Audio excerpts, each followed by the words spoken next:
Hello, this is Kieran from CryptoBulls. Happy to have you here on the 8th of August, and let's get started with a price analysis on different coins of the market. So we've got BTC, Ethereum, XRP, Bcash, Litecoin, BNB, EOS, Bitcoin SV, XMR, and XLM.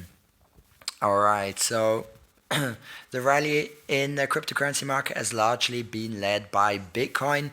Its dominance has increased from 51% to around 70% in just over 7 months. So it's pretty crazy. So Bitcoin's hallmark as digital gold has been validated by physical gold in the past 3 months, and the correlation between the two has risen from 0.496 in the past year to 0.837 in the past months. If you've been watching the gold charts in the last month, they've spiked quite a lot, which might signal a lot of money going away from the stock markets and looking for an escape, which during the last recessions has been gold and other commodities, and maybe hopefully in the next recession it will be also in the cryptocurrency space. All right, looking at Bitcoin rallied above the downtrend line on August 6th, but failed to sustain the higher levels, and the current resistance level is at around 12,000 US dollars, which shows a lot of selling power at those levels. So here, as you can see with the orange line, this one here, we've got the downtrend line, and yeah, at the moment that's acting as a very strong resistance, and we have not managed to break past that. Now here we've got two moving averages. The slower, I think it's a 20 day moving average, and the 50-day moving average. So probably what will happen next is we're going to be retesting those, and they will act as support at around 10,500 US dollar range. That will be around here. And should we not hold this support of around here, it looks like it could be even a 10,800 US dollar. Should we not manage to hold that, then the next big support will be at the 9,700 US dollar range, which we had as a very strong support over the last 2 weeks. 2 weeks ago, when we dipped down quite a lot to this range here at the 9,700 US dollars. So all in all, we're at the moment at a downtrend. Not sure if we manage to break above the downtrend line, but we'll have to see in the next few days, next week, if we manage to have some bullish green candles above the downtrend line. Then it's possible that we've got a short-term trend reversal, which will be very good for the price. All right, now talking about Ethereum USD, it's not having such a good time, but Ethereum failed to sustain the 235 US dollar range for the past 2 days, and it went down lower. So at the moment, the 235 US dollar range is acting as the current resistance. That's around here, and we've got an uptrend line which is pretty positive. This is this orange line here. So what I see is we're going to retest this uptrend line at 222 US dollars. However, we have to hold it, because if we don't manage to hold it, then what's likely possible, if we don't hold it, then we're going to probably go lower and retest another support. Now, should we go lower and retest another support, then it's possible that this support is at around this range, which would be around the 150, 160 US dollar range, which would be quite negative. We might even stop quite a bit at around 180 US dollars, but the strong support underneath this uptrend line is going to be at around 150, 160 US dollars. So let's hope we manage to hold this uptrend line. But yeah, let's see what happens. We would have to see a bounce from that, so that we have much more uptrend movement. If we don't have a bounce from that, then it's not good. It's not good indeed for Ethereum. Talking about XRP, XRP is one of the most immovable things in the cryptocurrency space, as many people have realized. It's been trading a long time on the 30-31 cent range, and it's still got the 31 cents as a very strong resistance at the moment. So even though it moved above the 20-day EMA, it's possible that XRP will retest the support of 27 cents in the next few days, maybe next 2 weeks. And the reason for that is we are trading below the 20-day moving average, and that's not very bullish. So we've got the 30 cents here, and the next support line would be around here, 27 cents. So let's see how that plays out. All right, Bcash USD. So let's look at the price, not the fundamentals. I'm not interested in that at the moment. So at the moment there as well, they're trading right under very strong resistance of 345 US dollars with this uptrend line that needs to be held. Yeah, they're trading along a channel, so they've got this ascending triangle. Let's see if it manages to break above. Should it break above, then it would be retesting the levels of around 444 US dollars, and yeah, could be interesting should that happen. Now Litecoin USD, Litecoin had a massive rally. The halvening happened, but as expected, the price collapsed afterwards, and now it's trading at a very strong support again. Let's see if it manages to hold this support.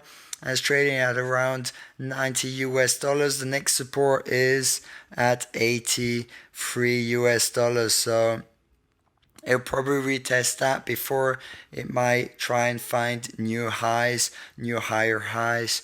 So if it retests and bounces from the support of 83 US dollars, then we're going to have a double bottom, which would be pretty strong.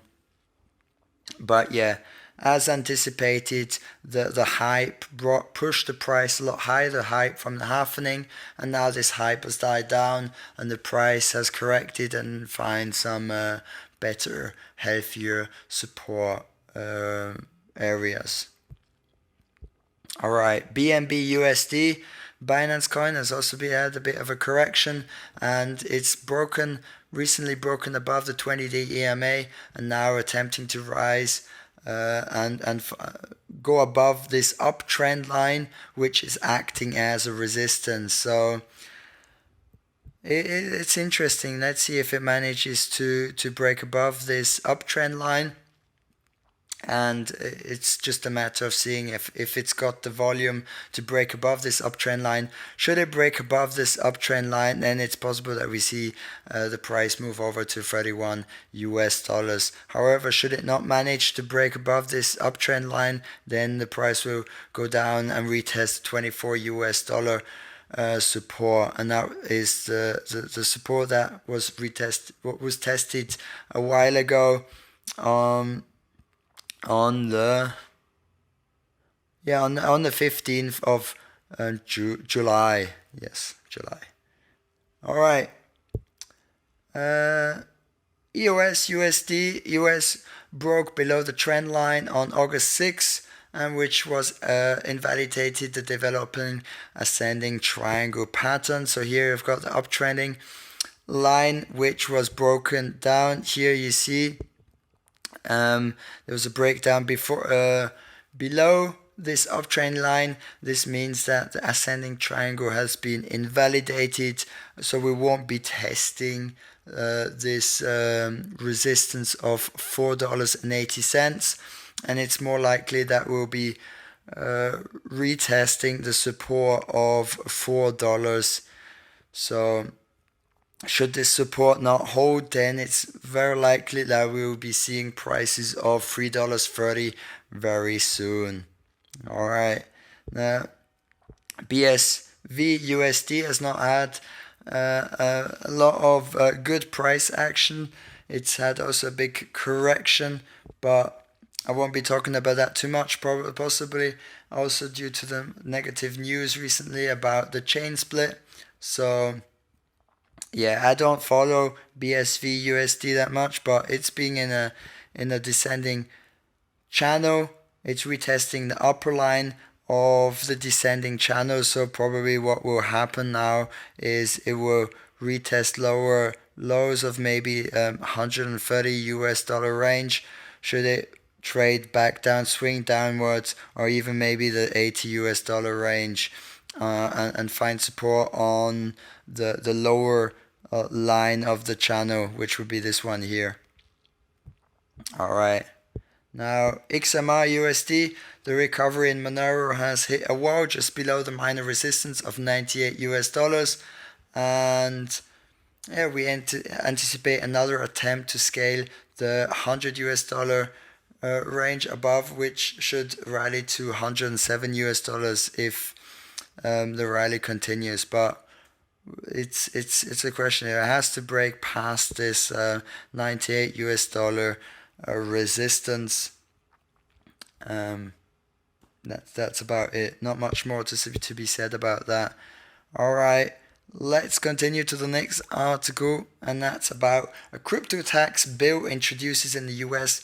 House of Representatives. Happy to hear that they're moving in the right direction.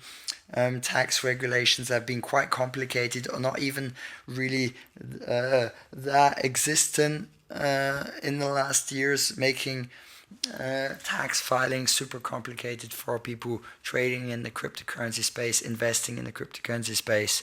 So now they want to amend the Internal Revenue Code of 1986, so the bill dubbed the Virtual Value Tax Fix Act of 2019.